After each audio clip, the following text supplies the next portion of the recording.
राष्ट्रीय news channel APN में आपका स्वागत है। मैं पीयूष मिश्रा रायपुर छत्तीसगढ़ से। जिस शख्सियत से आपको रूबरू करा रहे हैं वो परिचय के मोहताज नहीं है। छत्तीसगढ़ के प्रथम उप मुख्यमंत्री टीएस सिंहदेव जी। हम उनसे पूछेंगे कि जो आकलन सर्वे रिपोर्ट में आ रहा है या जो पार्टी के अंदरूनी सर्वे में हुआ है, क्या अब की बार 75 पार का जो नारा कांग्रेस ने दिया है उसमें सफलता कांग्रेस प्राप्त कर पा रही है? बाबा साहब, आपका बहुत बहुत स्वागत है। सबसे बड़ी बात यह है कि अब की बार 75 पार, ये लगातार 3-4 महीनों से ये नारा चल रहा है। आप बेबाक छवि के हैं, स्पष्टवादी हैं, क्या मानते हैं?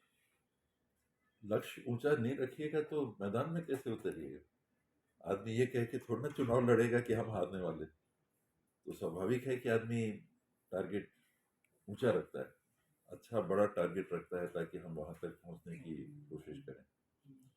तो 75 सीट आएगी, मुझे नहीं लगता कि 75 सीट आएगी, लेकिन गवर्नमेंट बनेगी ये तय। कितना रेशो मानते हैं?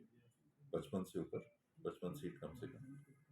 बहुत सी ऐसी सीटें हैं, चाहे सरगुजा की बात करें या बस्तर की बात करें, 50-50 का सिनेरियो दिख रहा है। इसीलिए कहना संभव नहीं। आप लोग भी जो काम करते हैं, आप लोग भी वही काम करते हैं, कोशिश करते हैं पता करने का, लेकिन आप पूछेंगे 1000 लोगों से, हम लोग पूछेंगे 500 लोगों से। मतदाता हैं करोड़ों में, क्या पता किसने किसको वोट दिया, किसी को नहीं पता। एक बड़ी बात, 2018 से अगर कंपेयर करें इसको 2023 को, तो वोटिंग परसेंटेज करीब करीब इक्वल है, थोड़ा बहुत मिलता है, लेकिन परसेंटेज ऑफ वोटिंग महिलाओं की ज़्यादा हुई है। किस रूप में देख रहे हैं इसको? महिलाएं जागरूक हुई हैं, उनका सहयोग कांग्रेस को भरपूर मिलेगा। निश्चित तौर पर 100%। आपने रसोई गैस के लिए उनके लिए सुविधाएं दी, आपने बिजली बिल के लिए उनके लिए सुविधाएं दी, आपने 15,000 महीने की सुविधाएं दी, आपने स्व सहायता समूह के ऋण की बात की, आपने स्व सहायता समूह को बढ़ाने के लिए हर संभव पैसा प्रयास किया, आपने गांव गांव में रिपा के संस्थाओं को खोला। तो महिलाओं के सम्मान में मुझे लगता है कि कहीं भी कमी की बात तो अलग, बल्कि प्रयास के और अवसर मिले, ये कांग्रेस ने किया। लेकिन एक बड़ी बात है कि जैसे ही 17 तारीख का इलेक्शन हुआ या प्रथम चरण का इलेक्शन हुआ, उसके बाद जो बॉडी लैंग्वेज है रमन सिंह जी की वो चेंज हो गई। उन्होंने साफ तौर पे ऐलान कर दिया कि किसी भी हालत में भारतीय जनता पार्टी की सरकार बन रही है। देख लेंगे 3 तारीख को। लग रहा है नहीं, कोई, मैं तो बोला कि कांग्रेस की गवर्नमेंट बनेगी। मुख्यमंत्री कौन होगा? भूपेश बघेल अभी मुख्यमंत्री हैं और जॉइंट लीडरशिप में उनकी अगुवाई में हमने चुनाव लड़ा, तो पहला चॉइस तो वही रहे। भाजपा एक लगातार बात कर रही है, भूपेश पे भरोसा हट के कांग्रेस पे भरोसा आ गया। ये कब से आपने सुना इस बात को? करीब 28 जून को कांग्रेस की बैठक दिल्ली में हुई और 24 अकबर रोड में ये निर्णय लिया गया कि जॉइंट लीडरशिप में चुनाव होगा और उसकी अगुवाई भूपेश भाई करेंगे। तो वही हुआ 28 जून। आज अपन आगे 20 नवंबर, उस बात में अंतर कहाँ है? जो कांग्रेस के हाईकमांड ने तय किया 28 जून को, वही बात कुछ लोग मीडिया में उसके पहले चला रहे होंगे। कई लोग टीएस बाबा जिंदाबाद, कई लोग मिश्रा जी जिंदाबाद, कुछ लोग महन जी जिंदाबाद, कुछ अपने साथ के लोग अपने व्यक्ति के लिए स्वाभाविक तौर पे आगे आने की बात करते हैं। लेकिन कांग्रेस की लीडरशिप ने क्या डिसीजन दिया? कांग्रेस की लीडरशिप ने तो यही डिसीजन दिया ना 28 जून की बैठक के बाद, जो स्ट्रेटेजी की मीटिंग हुई, कि ये जॉइंट लीडरशिप में चुनाव होगा और हमारे पास सिटिंग चीफ मिनिस्टर हैं तो वो उसको लीड करेंगे। तो एक टीम लड़ रही, एक व्यक्ति नहीं।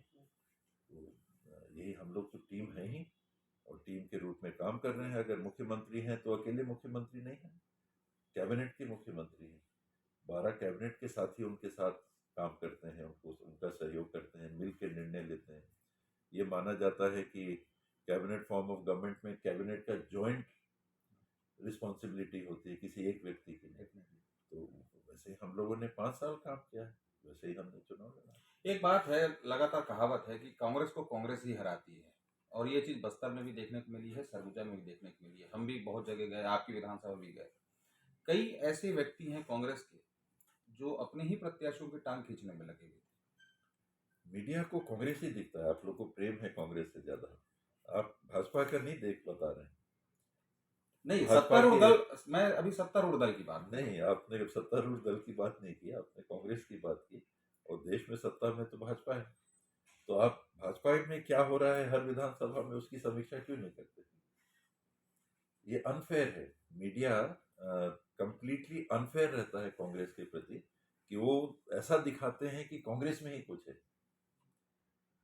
कौन से दल में अंतर नहीं है? हूँ। नहीं, मान लीजिए बीजेपी में मतभेद है, तो आप दोनों क्या है कि नहीं? क्यों नहीं है? हर जगह है। आपके परिवार में है, मेरे परिवार में है। तो जब हमारे और आपके परिवार में है तो पार्टी में क्यों नहीं होगा? कितना फर्क पड़ेगा? जमाया जाता है उसको। जहाँ मनभेद होते हैं तो घर एकदम अलग करके थोड़ा ना, पति पत्नी में मनभेद हो गया तो ऐसे थोड़ा ना हो जाते हैं। मेल करते हैं, कभी कभी डिवोर्स होता है। कितना परसेंट? 2%, 3%। बाकी तो पति पत्नी साथ रहते हैं ना, माँ बाप, बच्चे। एक राय होता है? कभी नहीं होता। तो होता है तो फिर रास्ता निकालते हैं। परिवार हमको एक साथ रहना है, उसके बीच में अच्छा परिवार चलता है और सफलतापूर्वक काम भी करता है। तो जो परिवार में होता है वही समाज में होता है। पूर्ण बहुमत की बात कर रहे हैं, टीएस बाबा जी की क्या पोजीशन रहेगी? मैं निश्चित रूप से मंत्रिमंडल का सदस्य होना चाहूंगा। मुख्यमंत्री? हाईकमान।